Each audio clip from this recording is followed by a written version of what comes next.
Hi, ഞാൻ Aishwarya. The doctors പ്രോഗ്രാമിലേക്ക് എല്ലാവർക്കും സ്വാഗതം. ഹോമിയോപ്പതിയെ പറ്റി ഒരുപാട് പേർക്ക് പല കാര്യങ്ങളും അറിയായിരിക്കും. എങ്കിലും നിങ്ങൾ അറിയാൻ ആഗ്രഹിക്കുന്ന ഒരുപാട് കാര്യങ്ങൾ ഇനിയും ബാക്കിയുണ്ട്. ഇന്ന് നമ്മുടെ കൂടെ ഉള്ളത് the cure multi speciality homoeopathy ക്ലിനിക്കിലെ മുഹമ്മദ് ഗസൽ എന്ന ഡോക്ടറാണ്. അദ്ദേഹത്തിന് പറയാനുള്ളത് നമുക്കൊന്ന് കേട്ടു നോക്കാം. നമസ്കാരം, ഞാൻ doctor Muhammad Gazal, chief consultant the multi speciality homoeopathy clinic Olavanna. നമ്മൾ ഇന്ന് ചർച്ച ചെയ്യാൻ ആഗ്രഹിക്കുന്ന വിഷയം എന്താണ് ഹോമിയോപ്പതി എന്നുള്ളതാണ്. നമുക്കറിയാം, ലോകത്ത് ഏറ്റവും അധികം ആളുകൾ ഉപയോഗിക്കുന്ന വൈദ്യശാസ്ത്രമായ മോഡേൺ മെഡിസിന് ശേഷം ലോകത്ത് രണ്ടാമത്തെ ഏറ്റവും കൂടുതൽ ആളുകൾ ഡിപ്പെൻഡ് ചെയ്യുന്ന ഒരു വൈദ്യശാസ്ത്രമാണ് ഹോമിയോപ്പതി എന്നുള്ളത്. ഹോമിയോപ്പതിയെ പറ്റി നമ്മൾ മനസ്സിലാക്കുമ്പോൾ ഹോമിയോപ്പതിയുടെ ഫൗണ്ടറായി അറിയപ്പെടുന്നത് 18-ാം നൂറ്റാണ്ടിൻ്റെ അവസാനത്തിൽ ജർമ്മനിയിൽ ജീവിച്ച ഡോക്ടർ സാമുവൽ ഹനിമാനാണ് ഹോമിയോപ്പതിയുടെ ഫാദറായി അറിയപ്പെടുന്നത്. അദ്ദേഹം ഒരു അലോപ്പതിക് ഫിഷ്യനായിരുന്നു. ഹോമിയോപ്പതിയുടെ പ്രിൻസിപ്പിൾ സിമിലിയ സിമിലിബിയസ് ക്യൂറൻഡർ എന്നുള്ള തത്വത്തെ അടിസ്ഥാനപ്പെടുത്തിക്കൊണ്ടാണ്. അതായത് പ്രകൃതിയുടെ രോഗശമന നിയമമായിട്ടുള്ള നാച്ചുറൽ ലോ ഓഫ് ക്യൂറിൻ്റെ പ്രിൻസിപ്പിൾ നിന്നാണ് ഹോമിയോപ്പതിയുടെ പ്രിൻസിപ്പിൾ ഉണ്ടായിട്ടുള്ളത്. ഹോമിയോപ്പതിയുടെ പ്രിൻസിപ്പിൾ പ്രകാരം ഹോമിയോപ്പതിയുടെ മോഡ് ഓഫ് ആക്ഷൻ അപ്രോച്ച് എന്ന് പറയുന്നത് ഒരു ഹോളിസ്റ്റിക് അപ്രോച്ചാണ്.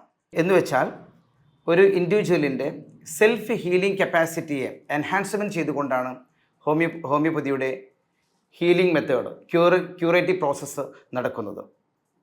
നമുക്കറിയാം, മറ്റു സിസ്റ്റത്തിൽ നിന്ന് വ്യത്യസ്തമായിക്കൊണ്ട് ഹോമിയോപ്പതിയിൽ നമ്മൾ യൂസ് ചെയ്യുന്ന ഡോസേജ് വളരെ മിനിമലാണ്.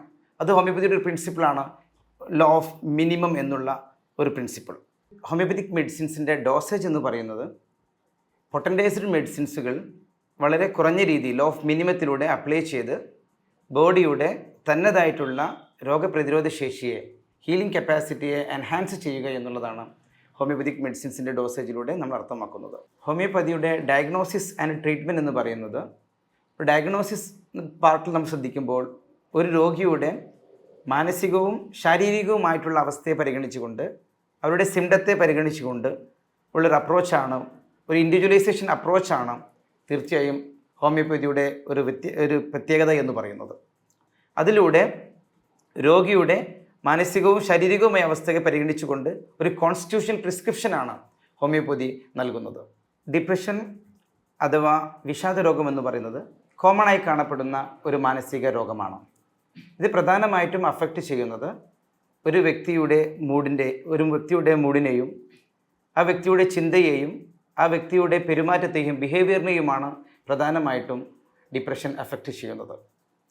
ഇതിൻ്റെ ഫലമായിക്കൊണ്ട് തന്നെ ആ വ്യക്തിയിൽ ഇൻറ്റൻസീവായിട്ടുള്ള വിഷാദം അഥവാ ദുഃഖമുണ്ടാവുകയും സാഡ്നെസ് ഉണ്ടാവുകയും, അതേപോലെ തന്നെ ലോസ് ഓഫ് ഇൻട്രസ്റ്റ്, ഒന്നിനോടും തന്നെ താല്പര്യമില്ലാത്ത അവസ്ഥ ഉണ്ടാവുകയും, ഹോപ്പ്ലെസ്നെസ്, ഒരു പ്രതീക്ഷ ഇല്ലാത്ത അവസ്ഥ ഉണ്ടാവുകയും, ഹെൽപ്ലെസ്നെസ്, ഞാൻ നിസ്സഹായാവസ്ഥനാണ് എന്നുള്ള ബോധമുണ്ടാവുകയും ചെയ്യുന്നു.